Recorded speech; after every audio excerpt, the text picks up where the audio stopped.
Hi folks. Every once in a while I'm asked to do a review of my Tacoma pickup truck.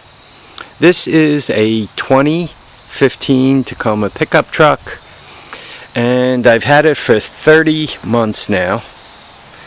Bought it new.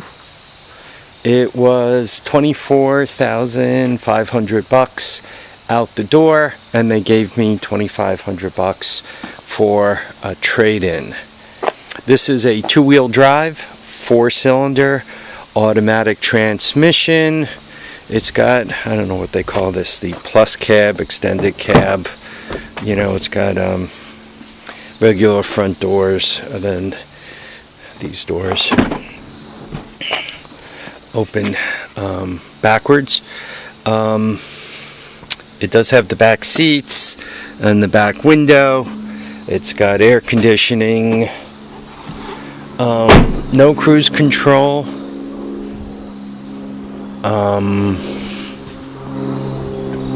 It does have electric windows. The truck gets 25 miles to the gallon, and it seems to get that almost all the time, highway or around town, give or take a little bit. It might go down slightly around town, but not much. It seems that whenever I fill it, the number seems to come up at around 25 miles to the gallon. Some of you may say, oh, you only have 17,000 miles on it. This truck, the 17,000 miles it does have on it, it's worked for. This thing has done a couple of round trips up to Vermont. Went up there lightly loaded and came home heavily loaded. Up seeing my buddy Mike at Hillbilly Homestead. He's putting in a homestead for somebody. You should go check him out. When it comes to driving it, you know, you got your preferred vehicle. What are you going to drive? You know, which one do you grab? And you can kind of tell what's going on. I prefer to take the truck wherever I go. And I have a second truck. I do have the 96 Ranger. It's been a good truck. I've owned that one since new. It's got less than 50,000 miles on it, though it works real hard for a living.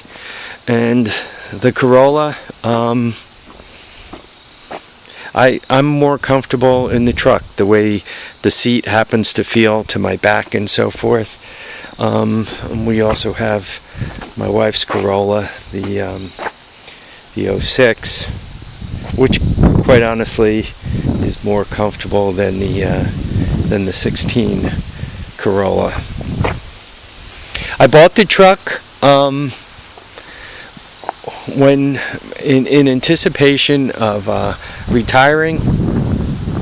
Might not seem to be a good idea to do that, but one of the situations I found I was running into, the Ranger, I had two trucks when I bought this one. I had the Ranger, and I had a 2000 F-150. And both of those were starting to cost money to keep around, and I like having a truck available, and a reliable truck, just in case I have a deal cooking or I have something to do. You know, it really pays to have a truck, right? You got something you got to do. You got to go. You got a truck, and you can do it. So rather than put money into the F-150, I gave it to my son, and I kept the Ranger because I've owned that since new. The F-150 I got used. So I'm a little more attached to the Ranger than the F-150. Though whenever I visit my son, if I want to drive around the F-150, I can. This truck, I was a little skeptical when I realized that the bed is plastic. This is not a plastic bed liner. This is the bed. The bed is made out of plastic. I guess Ford is pushing an aluminum bed and Chevy is still selling a steel bed. This is plastic. This piece right here might be metal, but this is all plastic. I mean, if you were to cut a hole in the plastic, you're looking at the ground. There's no unless you hit a support or you hit the gas tank or something, you're looking at the driveway. This is plastic. This is not a bed liner.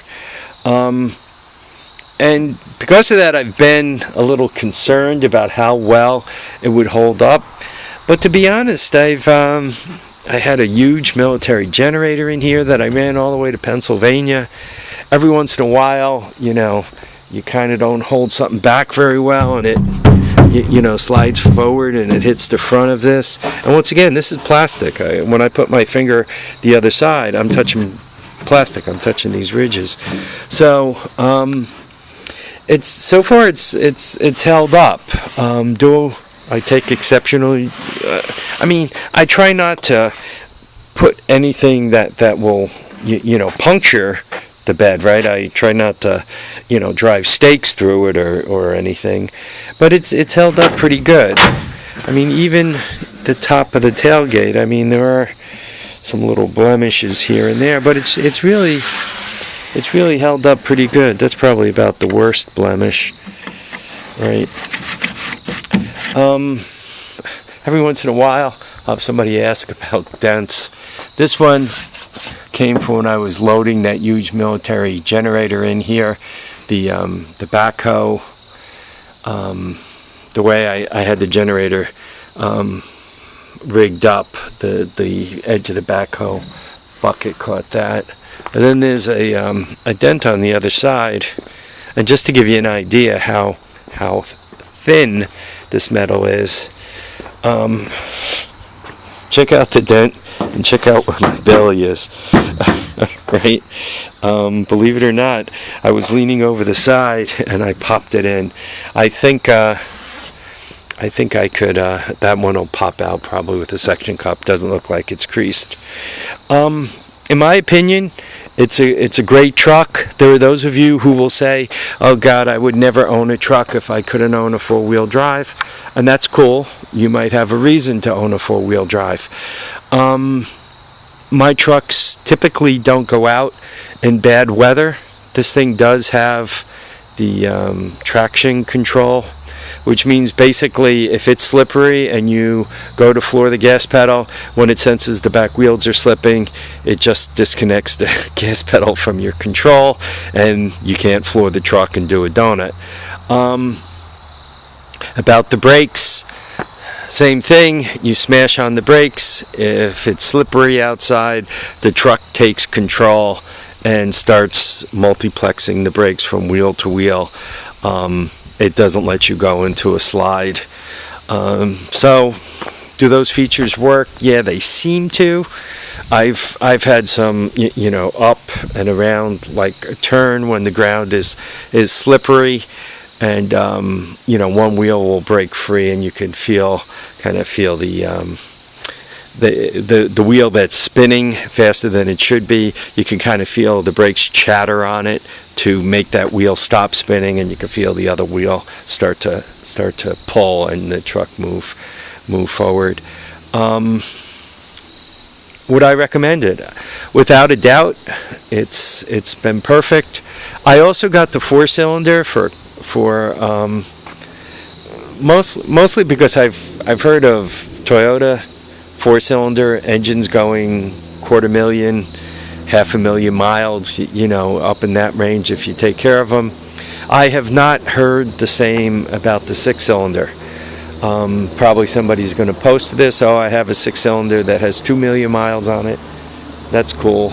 I'm sure somebody's going to post on this saying I have a 4-cylinder Toyota that only went 30,000 miles and it blew up. That's probably true too. But generally speaking, most people seem to have really good luck with the 4-cylinder. I bought this up in Kingston at Prestige. They treated me very well. I walked in and I said, I'm thinking of a Tacoma pickup truck. Could you tell me some of the specifics? And the guy said, tell him, if I make you the right deal, you're going to buy it today. I said, yeah, but you're really going to have to work on that, because I already did some research, and I also went to a couple of other dealerships who were telling me, take the MSRP you find on the internet for however you want your truck, add a few thousand to it, and that's what you're going to pay us for your Tacoma. They had this thing in stock. They made me the right deal from the research I did. 24.5 out the door, including the 8.5% sales tax that we have in my county.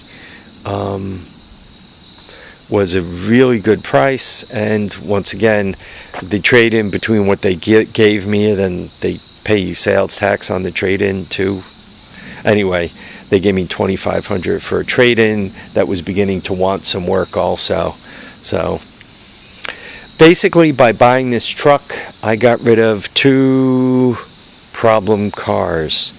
I had a PT Cruiser that was running fine, everything worked fine, but it was time to put a timing belt in it. It was time to do a major brake overhaul. It was time to put some real money into it. So it was nice to move that on. And for my son, the F-150 was a godsend. And then he's just been running it. I told him about the F-150, that it's not dead. It's a good truck, but it's always going to want a little bit. And he's been averaging, $50 to $100 a month for repairs. Not all those repairs are the truck's fault. When you run over nails and you damage the tire such that you got to replace it and put a $100 tire on there, that's not quite the truck's fault. But generally speaking, the truck's been wanting what 17-year-old trucks want. He's had to put an exhaust system in it. He's done tires to it. He's just mostly trivia, but the trivia is expensive. Anyway, any questions about this Tacoma? Let me know. I've been very happy with it. Once again, 25 miles to the gallon, always starts, always runs, always moves. I've been very happy. When you buy a Toyota new, they give you 2 years of service. So Toyota in Kingston's been servicing it, and they've been doing fine, no surprises. When they're done, I look under the hood, they put everything back the way it should be and tighten everything the way it should be, and they remove a battery terminal to check the battery, and when they put it back on, they grease it. The air filter is back in. No surprises. So I've been happy with them. I've been happy with the truck. My biggest complaint on the truck, are you ready for this? Huge complaint. On the speedometer, right? A lot of vehicles tell you the temperature outside. This one does not. That's my biggest complaint. Radio's great. Radio's really good. It's, tires are holding up. They rotate them for me every time it goes in. It's really been good. No complaints. I recommend it. Anyway, folks, I really, really want to thank you all for watching and commenting and subscribing. Please remember to keep your feet down, keep your heads up, and go out and buy a Tacoma. Bye now.